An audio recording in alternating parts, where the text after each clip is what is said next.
రాత్రికాల సమయంలో విశ్వాసులకు భక్తి జీవితం ఎంతో ప్రాముఖ్యమైందన్న విషయాన్ని మనం నేర్చుకున్నాం. అలాగనే ఈరోజు మరి విశ్వాసులకు ప్రవర్తన కూడా చాలా ముఖ్యమైనదని వాక్యము తెలియచేస్తూ ఉంది. ప్రవర్తన గురించినటువంటి విషయం, ప్రవర్తన మన ప్రవర్తన ఎలా ఉండాలి, ఎవరికి ఇష్టలుగా ఉండాలి అన్న విషయాలు వాక్యం ఏమి తెలియజేస్తూ ఉంది అన్న విషయాన్ని ఈరోజు వాక్యం ద్వారా చూద్దాం. సామెతల గ్రంథంలో 11వ అధ్యాయం 20వ వచనంలో ఒక మాట చూద్దాం.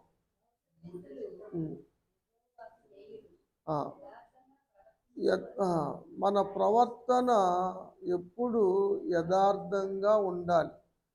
యథార్థంగా ఉన్నవారంటేనే దేవునికి ఇష్టలుగా ఉంటారు.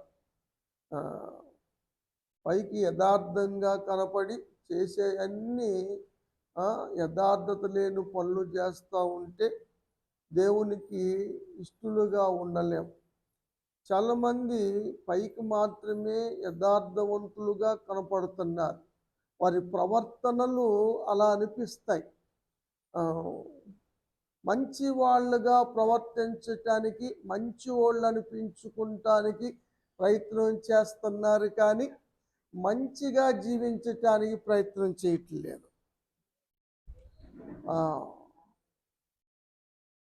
అలాంటి వారంటే దేవునికి హేయము, అసహ్యము. కాబట్టి క్రైస్తవ జీవితంలో లోకస్తుల్లాగా ప్రవర్తించటం కుదరదు. లోకస్తుల్లాగా జీవించే విధానం మనకు లేదు. వాళ్ళలాగా ప్రవర్తించే అవకాశం లేదు. కానీ అవసరాన్ని బట్టి రాజీ పడి లోకస్తుల్లాగానే జీవించే క్రైస్తవులు ఎక్కువ మంది కనబడుతూ ఉన్నారు సంఘాల్లో.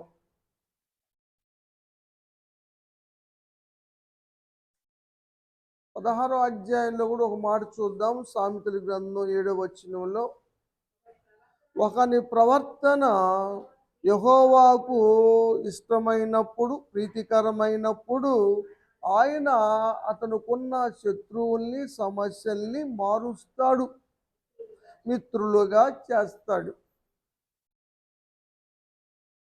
మన ప్రవర్తన దేవునికి ప్రీతికరంగా ఉండాలి. ఏదో మనుషుల మెప్పు పొందాలన్నట్టుగా ప్రవర్తిస్తున్నారు చాలామంది. కానీ దేవుడు అందరి ప్రవర్తనను చూస్తూనే ఉన్నాడు. ఆ సత్యాన్ని ప్రతి విశ్వాసి కూడా గమనించాలి. మన ప్రవర్తన దేవునికి ప్రీతికరంగా ఉండేలాగా ప్రవర్తించటం నేర్చుకోవాలి. అప్పుడు మనం ఏదడిగినా దేవుడు చేస్తాడు, దీవెనలు ఇస్తాడు. దీవెనలు రాకపోవటానికి, మన ప్రార్థనలు ఫలభరితంగా ఉండకపోవటానికి, మన సమస్యల మీద సమస్యలు రావటానికి కారణము దేవుడు కాదు, మన ప్రవర్తనే, మన అవిధేయతే. ఆ సత్యము అందరూ గుర్తించాలని దేవుని యొక్క వాక్యము తెలియజేస్తూ ఉంది. ఇక్కడ ఒక విషయం ఏమిటంటే, దేవుడు హృదయమును ఎందుకు పరిశోధిస్తున్నాడు అన్నది ఒక ప్రశ్న. దేవుడు అంతరింద్రియములను ఎందుకు పరీక్షిస్తున్నాడు అన్నది ఒక ప్రశ్న. మీకేమైనా ఐడియా ఉందా? దేవుడు హృదయాలను పరిశోధిస్తాడు, అంతరింద్రియాలను పరీక్షిస్తాడు. అది పరిశోధిస్తాడు, ఇది పరీక్షిస్తాడు. దేనికో?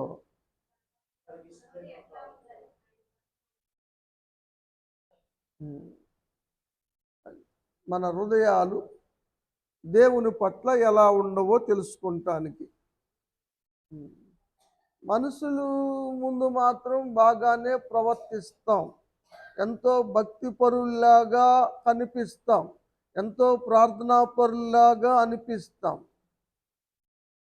కానీ లోపల అంతా డొల్లే. ఎక్కువ మంది క్రైస్తవ సమాజాల్లో వీరే ఎక్కువగా కనపడుతున్నారని సర్వేలు తెలియజేస్తూ ఉన్నాయి. పైకే భక్తి పరులు అన్న జీవితం జీవిస్తూ ఉన్నారు. ఇర్మియా గారి ద్వారాగా తెలియచేసినటువంటి మాట ఏమిటంటే 17వ అధ్యాయము 10వ వచనం. ఆ, ఆ, ఆ. హృదయములను పరిశోధిస్తాను, అంతరింద్రియములను పరీక్షిస్తాను. దేనికయ్యా అంటే వారి ప్రవర్తన చొప్పున ఫలం ఇవ్వటానికి. మంచిదైతే ఫలింప చేస్తాడు, చెడ్డదైతే ప్రతీకారం చేస్తాడు, శిక్ష వస్తుంది, శిక్షిస్తాడు. మనం ఎంత నటించినా దేవుని ముందు నటన పనిచేయదు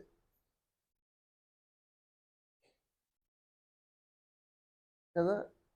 ఇంట్లో ఎవరినైనా మాయ చేయొచ్చు, సంఘములో ఎవరినైనా మాయ చేయొచ్చు, ఆఖరికి దైవజనుడైనా మాయ చేయొచ్చు. దేవుణ్ణి మాయ చేయలేము. ఆయన హృదయ పరిశోధికుడు. ఆ సత్యాన్ని మనం గమనించాలి. ఎవరి ప్రవర్తన ఫలం వారు తప్పనిసరిగా అనుభవిస్తారు. ఇందుట్లో అనుమానం ఏమీ లేదు. యెహెజ్కేలు గ్రంథంలో ఒక మాట చదువుదాం. 7వ అధ్యాయము 4వ వచనం.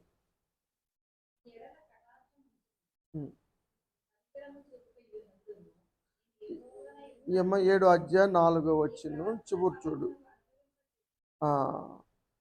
దేవుణ్ణి విసిగించే పనులు, విరోధంగా చేసే క్రియలను బట్టి నేను తప్పక శిక్ష విధిస్తాను అన్నాడు. ఇంకా అవి కొన్ని చెప్పదగినవి కాదు, అందుకని అవి చదవటం లేదు. దేవునికి విసుగొచ్చేసింది. ఎన్నాళ్ళు దిద్దుకుంటారు, ఎన్నాళ్ళు సరి చేసుకుంటారు, ఎన్నాళ్ళు వింటారు. నాకు కాదులే అని ఎన్నాళ్ళు అనుకుంటారు.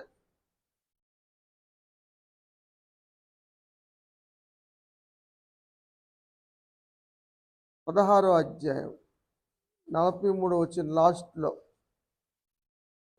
నీ ప్రవర్తన బట్టి నేను నీకు శిక్ష విధిస్తును. దేవుడు చెప్తున్న మాట, సెలవిచ్చిన మాట. ఎవరి ప్రవర్తన ప్రకారం వారు తప్పనిసరిగా ప్రతిఫలం పొందుతారు.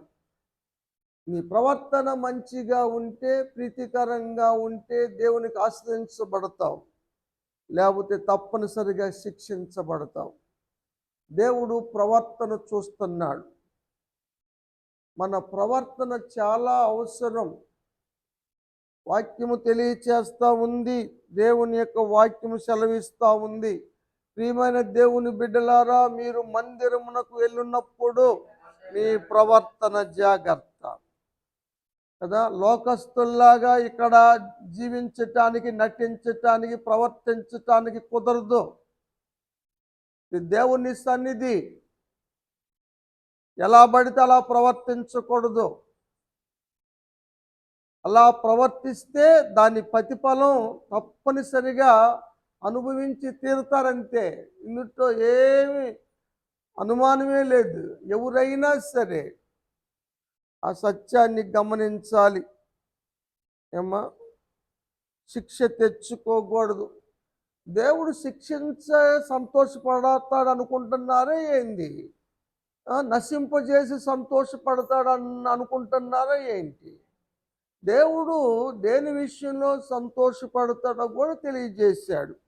18వ అధ్యాయము, అక్కడ దాకా వచ్చాం కాబట్టి 18వ అధ్యాయం 23వ వచనం చదువుదాం. అది వాళ్ళు మరణిస్తే నాకేమొస్తుంది, మిమ్మల్ని బాధ పెడితే నాకేమొస్తుంది? వారి ప్రవర్తన దిద్దుకొని బ్రతకటమే నాకు సంతోషం. దైవికంగా నడవటమే నాకు కావాల్సింది. దేవుని రాజ్యానికి వెళ్ళటమే కావాల్సింది. అందుకొని కష్టమైన, నొప్పించే మాట అయినా చెప్పక తప్పదు. కానీ అలా చెప్పేవారిని ఎవరు ఆ, ఇది ఇదిగా చూడరు, భద్ర శత్రువులాగా చూస్తారు, ఇష్టపడరు. ఆ, ఇదే చెబుతాడంటారు.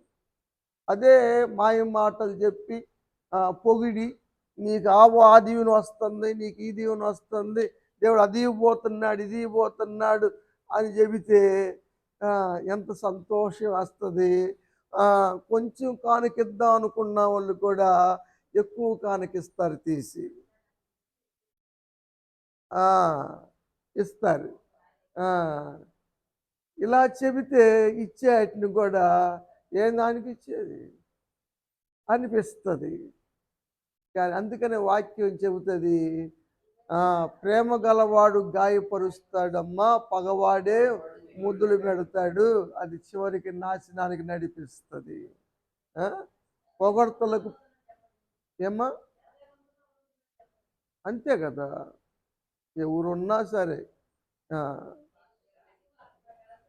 అంతే, వాక్య ప్రకారం చెప్పటమే.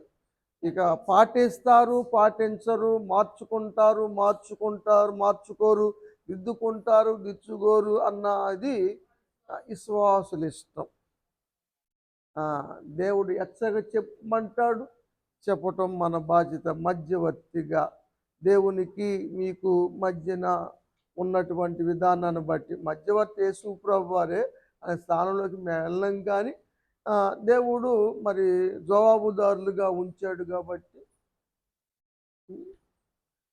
తప్పదు అన్న విషయాన్ని చెప్పవలసి వస్తుంది. అందుకని దేవుని యొక్క వాక్యం చెబుతూ ఉంది, దేవుని నమ్మిన బిడ్డలారా ప్రవర్తన విషయంలో ఒకసారి ఆలోచించుకోండి అని హగ్గయి ప్రవక్త ద్వారాగా హగ్గయి గ్రంథంలో 1వ అధ్యాయం 5వ వచనంలో ఒక మాట చూస్తాం. దేవుడు సెలవిచ్చే మాట ఏమిటంటే, మీ ప్రవర్తన గురించి ఆలోచించుకోండి. ఎలా చాలమ్మా, ఎలా ఉంటుంది మీ ప్రవర్తన? భక్తి కలిగిన వ్యక్తిగానే జీవిస్తున్నావా? విశ్వాసిగానే జీవిస్తున్నావా? విశ్వాసికి తగినట్లుగానే జీవిస్తున్నావా? దేవుడు చూస్తున్నాడు, దేవుడు పరిశీలిస్తున్నాడు. ప్రతిఫలం వస్తుంది. మంచిదైతే మేలు పొందుతావు, చెడైతే కీడు అనుభవించాల్సి వస్తుంది. ఆ సత్యాన్ని మర్చిపోవద్దు. మన ప్రవర్తన మీదే మన ఆశీర్వాదాలు ఆధారపడి ఉంటాయి అని హగ్గయి ద్వారా చెప్పాడు. ఇటువరకు ధాన్యంలో పొట్లో ధాన్యం ఉందా? ఆ చెట్లు ఫలించినయా? ఈ చెట్లు ఫలించినయా? ఎందుకో తెలుసా? 2వ అధ్యాయం లాస్ట్లో ఎందుకో తెలుసా? మీ ప్రవర్తన సరిలేక. ఇక మీరు దిద్దుకుంటే ఇది మొదలుకొని ఇక నేను ఆశీర్వదిస్తాను అన్నాడు. అది దిద్దుకునే వాళ్ళు పొందుకుంటారు ఆశీర్వాదాలు, దిద్దుకోని వాళ్ళు పొందుకోలేరు అన్నది నమ్మదగిన మాట. ఆ విషయం తెలియజేస్తా ఉన్న లోకోక్తి ఏంటంటే, అంటే సామెత, లోకంలో చెప్పుకునే సామెత, పెద్దలు చెప్పుకునేది, చెప్పేవాడు లేక చెడిపోయారు అంటారు. విన్నారు ఈ సామెత మీరు? కానీ చెప్పినా కూడా, హెచ్చరించినా కూడా ఎవరికి వాళ్ళు ఎవరి ఇష్టానుసారంగా వాళ్ళు ప్రవర్తిస్తున్నారు అని దేవుని యొక్క వాక్యం చెబుతుంది. ఇశ్రాయేలు ప్రజలు రాజులు కావాలి అని సమూయేలుని ఎందుకు అడిగారంటారు? ఏమైనా ఐడియా ఉందా మీకు? ఎందుకు అడగాల్సి వచ్చింది వాళ్ళు? మాకు రాజులు కావాలి అని.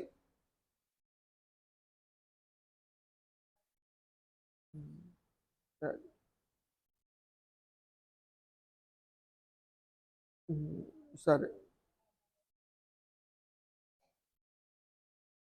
న్యాయాధిపతుల కాలముల్లో రాజులు లేరు కనుక ఎవరి ఇష్టానుసారంగా వాళ్ళు ప్రవర్తించారని న్యాయాధిపతుల గ్రంథం లాస్ట్ అధ్యాయం 21వ అధ్యాయము లాస్ట్ వచనం 25వ వచనం రాజు లేడు, న్యాయాధిపతుల కాలంలో రాజు లేరు.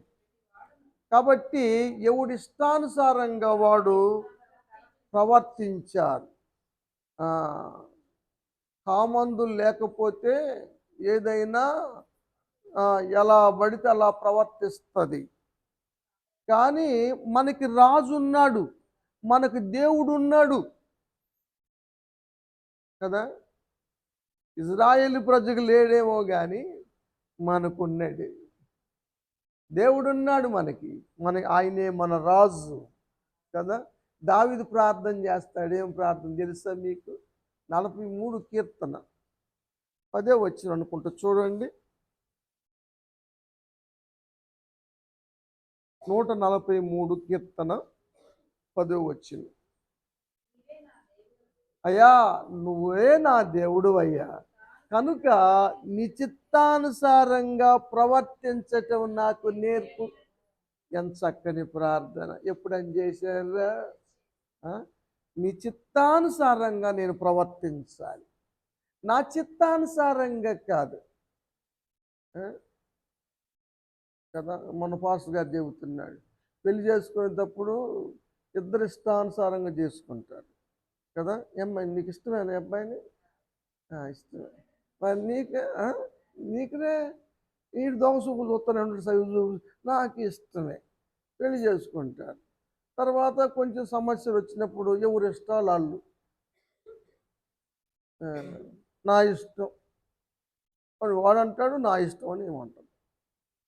చేసుకునేటప్పుడే ఇద్దరు ఇష్టాలే, తర్వాత ఎవరి ఇష్టాలు వాళ్ళు అవుతాయి. అది నిలబడిద్ది అంటారా? అసలు ఏడది నీకు ఇష్టం? నిజంగా తన్నులేదేది ఇక్కడే. ఇది అన్నాడు అనుకో, నా ఇష్టం అంటారు వీళ్ళు. అంటారమ్మా మీరు? అంటారు. అందాక తెచ్చుకోరు తెలివిగల్లా వాళ్ళు సీనియర్లు. ఎక్కడే నీ ఇష్టం, ఎక్కడ నీ ఇష్టాన్ని ఒక బెయ్యని ఒకటేస్తాడు. వస్తుంది, తప్పనిసరిగా వస్తుంది.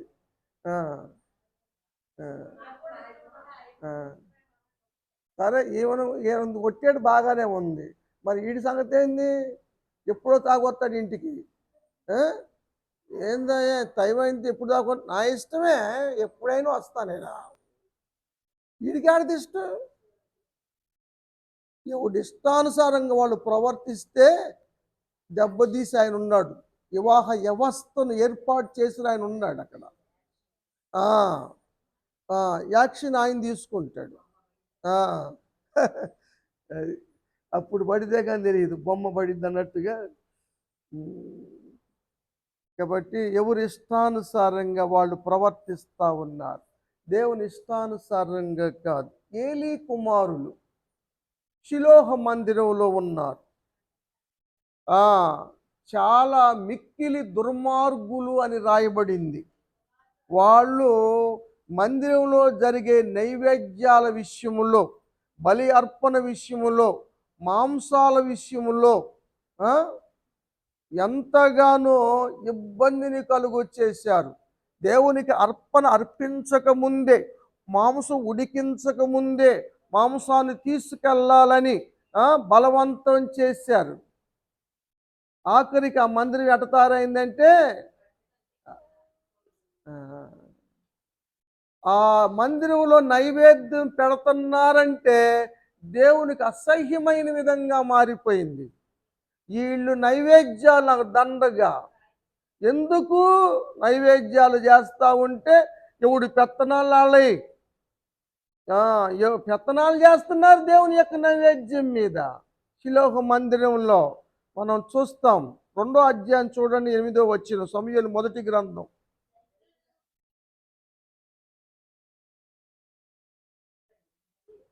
3:8 చదువు.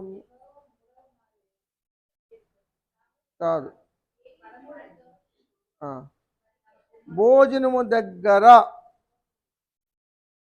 2 వాళ్ళు బొరుస ఇస్తారు, ఉడకబెడతారు మాంసాన్ని. కొవ్వు కూడా దేవునికి దహించాల. ఇవన్నీ చేయికి తలికినే నా నా మాంసం నాకు ఇచ్చేయి, నా వాటా నాకు ఇచ్చేయి. మా నాన్నగారు యాజకుడు కాబట్టి మా పచ్చి మాంసం మేము వండుకుంటాం, బ్రహ్మాండంగా వండుకుంటాం అని లాక్కునేవారు, బలవంతం చేశారు. దేవునికి అర్పించే అర్పణ దేవునికి అర్పించకుండా దాంట్లో తీసుకోవటం అన్నది పాపం, అది శాపం, తీసుకోకూడదు. అందుకని వారి పాపం దేవుని సందులో పెరిగిపోయింది.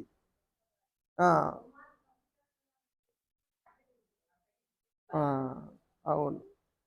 17 చదువమ్మ. అందువల్ల జనులు మరి మేము చేద్దాం అనుకున్నామండి, నైవేద్యము అర్పణ చేద్దాం అనుకున్నాం అని జనులు అంటుంటే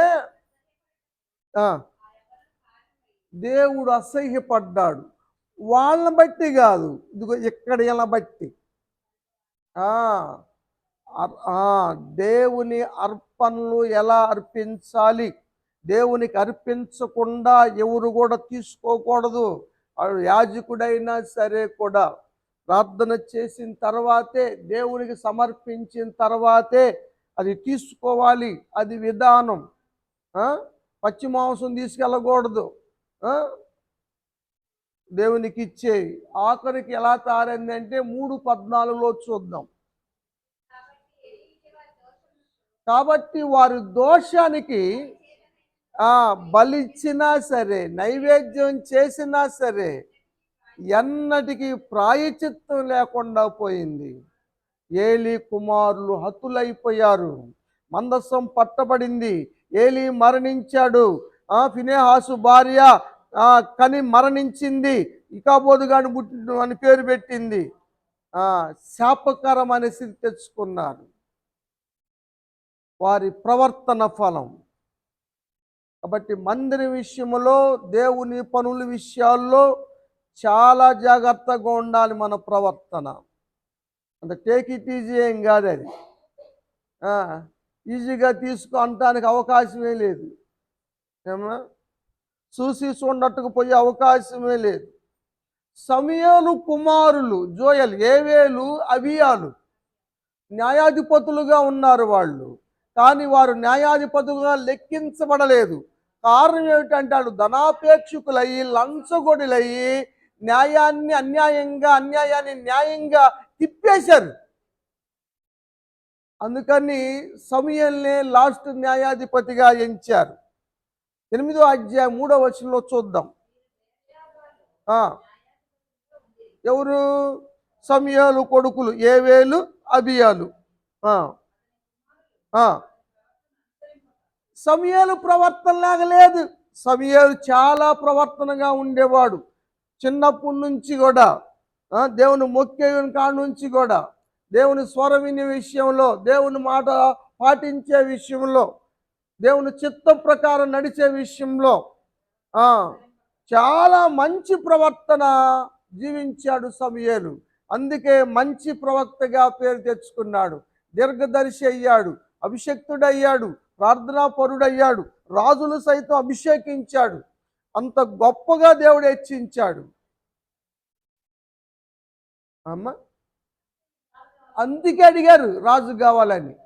ఎందుకంటే నీ పిల్లలు ఇప్పుడు దాకా న్యాయాధిపతులు అన్నారు, బాగానే ఉంది, కానీ నీ కొడుకులు చేయటం లేదు, మాకు రాజు కావాలని అడిగింది ఇక్కడే. అందుకే అందరూ కూడుకున్నారు. బాయ్ మనం చూస్తున్నా ఏలి కొడుకును చూసాం, ఇదిగో ఇప్పుడు ఈ సమూయేలు కొడుకును చూస్తున్నాం. ఇక ఎవరు వచ్చినా కూడా ఇంతే ఉంటుందిరా, అదే రాజు ఉండాలి మనకి. రాజు ఉంటే కొన్ని రూల్స్ ఉంటాయి, రెగ్యులేషన్స్ ఉంటాయి, చట్టాలు ఉంటాయి, విధులు ఉంటాయి, చాలా ఉంటాయి. కాబట్టి రాజుని ఎన్నుకుందాం అని వాళ్ళు అడిగినట్టుగా మనం చూస్తాం. సౌలు మొదటి రాజుగా ఎన్నిక చేయబడ్డాడు. అయితే ఆయన ప్రవర్తన సరిలేని కారణంగా అతడు రాజ్యాన్ని కోల్పోయిన పరిస్థితి, అతుడైన పరిస్థితి, వంశాన్ని పోగొట్టుకున్న పరిస్థితి వాక్యంలో మనం చూస్తాం. సౌలు ఉన్న సమయంలో దావీదు ప్రవర్తన ఎలాగుండేదంటే చూద్దాం, ఆ మాట కూడా చూద్దాం.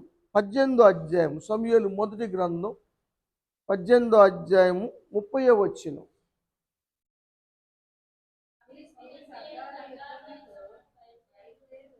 ఆ, ఆ, ఆ, దావీదు చాలా బహు వివేకంగా ప్రవర్తించాడు. ఆ, అందుకని అందరికన్నా ప్రసిద్ధికెక్కాడు కదా, చివరికి రాజు అయ్యాడు. దేవునికి స్తోత్రం. మన ప్రవర్తనే మన జీవితానికి మేలైన కీడని తెచ్చేది ప్రవర్తనే.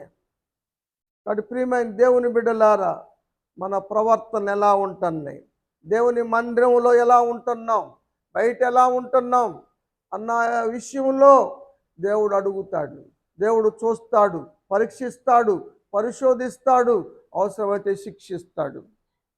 ఆ సత్యాన్ని మర్చిపోవద్దని మరొకసారి నేను మీ అందరికీ ప్రేమపూర్వకంగా తెలియజేస్తా ఉన్నాను.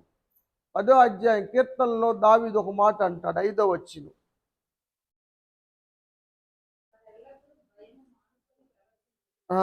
కదా, భయం లేక.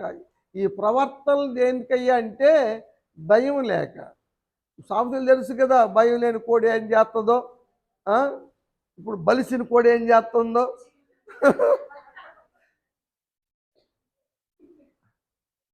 అందుకే కోళ్ళు ఫారాలు చచ్చిపోతున్నాయి, బయట పారేస్తున్నారు.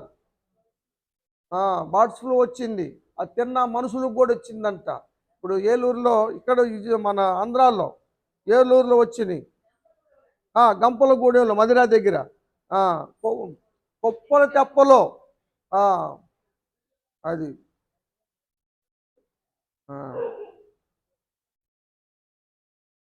కోళ్ళు మాట్లాడుకుంటానే, ఏదైనా మామ మనం కోత కూసి పొద్దున్నే వీళ్ళని లేపటం మనం చేసే మొదటి తప్పు. మరి వాళ్ళు కాము పడుకొని నిద్రపోయే వాళ్ళని మరీ ఆదివారం కూతలు ఆపేయటం ఎంతో మంచిదని నాకు అనిపిస్తుంది అని ఒక పుంజు అంటుంది. ఎందుకంటే మనం కూత పెడతాం, వాళ్ళు లెగుతారు, తీసుకొచ్చి కోసలేకుండా. దేనికైనా పనిష్మెంట్ తప్పదు.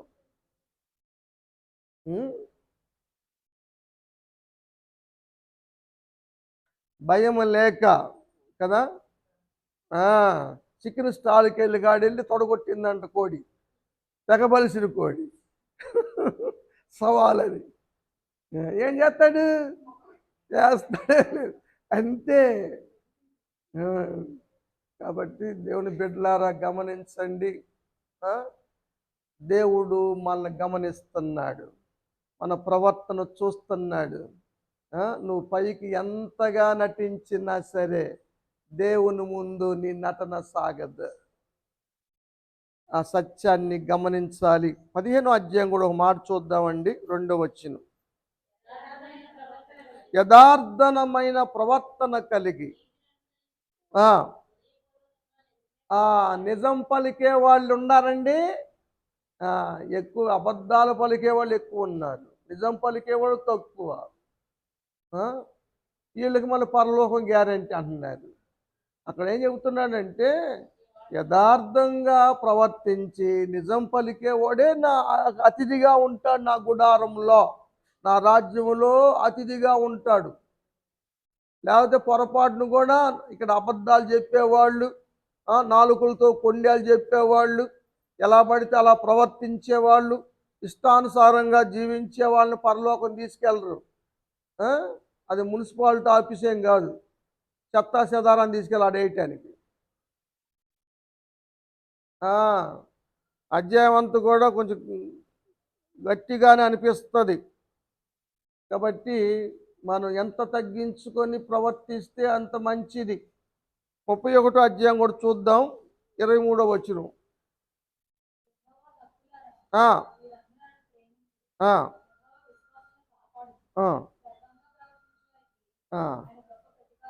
విశ్వాసంగా ఉన్నావా, నువ్వు కాపాడబడతావు. గర్వించావా, ఇంతే సంగతులు. ఎలా ఉంది మన ప్రవర్తన? అధికారంగా, గర్వంగా, పెత్తనంగా ఎలా ఉంటుంది? ఏమ్మా, హిజ్కియా గర్వించి ఏమయ్యాడు? నిన్నే మనం నేర్చుకున్నాం. నెబుకద్నెజరు గర్వించి ఏమయ్యాడు? గడ్డి మేశాడు. అడు కొడుకు ఆ, బెల్షస్సరు గర్వించి తీర్పుకు లోనయ్యాడు. ఆ, ఉజియా గర్వించి కుష్ఠరోగాన్ని తెచ్చుకున్నాడు కదా. ఎవరి గర్వము అని తగ్గించును, నాశనానికి ముందు గర్వము నడుచును.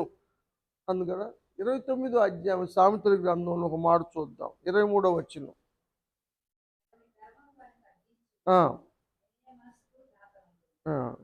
15:23.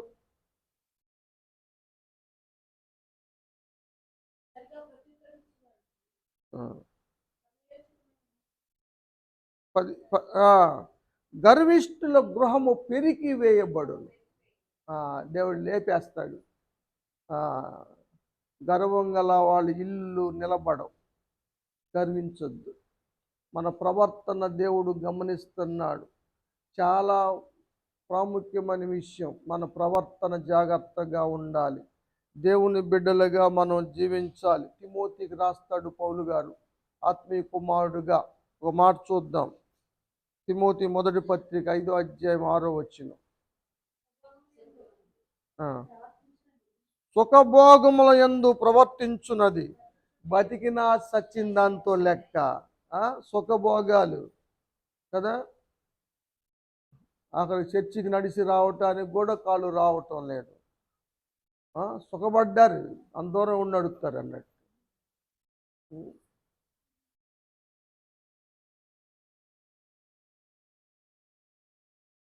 4:12 చదువమ్మా.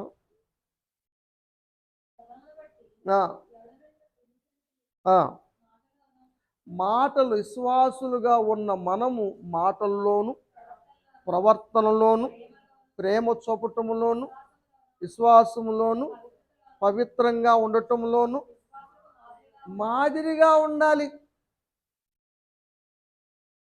పెద్దలైనా దైవజనులైనా పెద్దలైనా సంఘం వారైనా కొత్త వారికి కొత్త విశ్వాసులకి అమ్మా రేపు మా ఇంటికాడ దినం ఉందరా, మేము రావట్లేదమ్మా. రావడం ఏమొచ్చింది నీకు? అక్కడ గడ్డెత్తినోళ్ళ వచ్చి మాంసాలు తిని వెళ్తాంటే నీకు దగ్గలేదు కానీ అంటున్నాడు.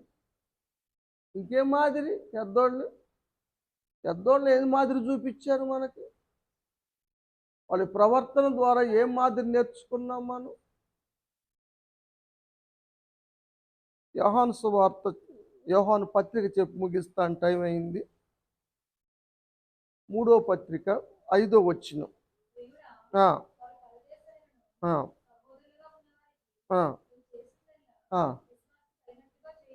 విశ్వాసికి తగినట్లుగా చేస్తున్నారా?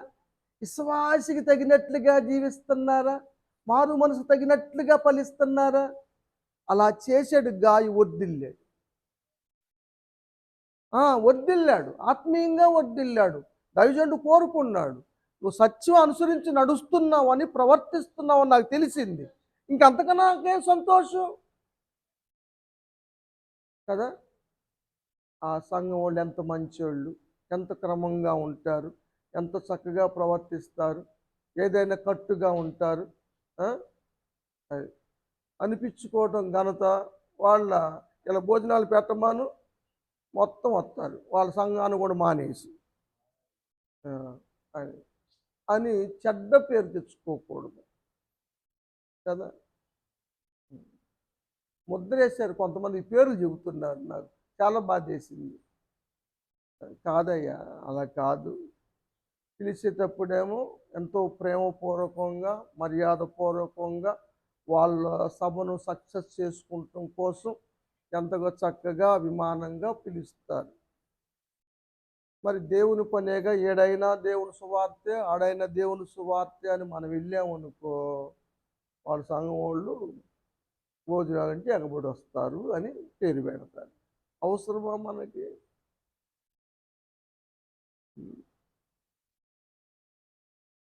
ప్రతిదీ కూడా కౌంటు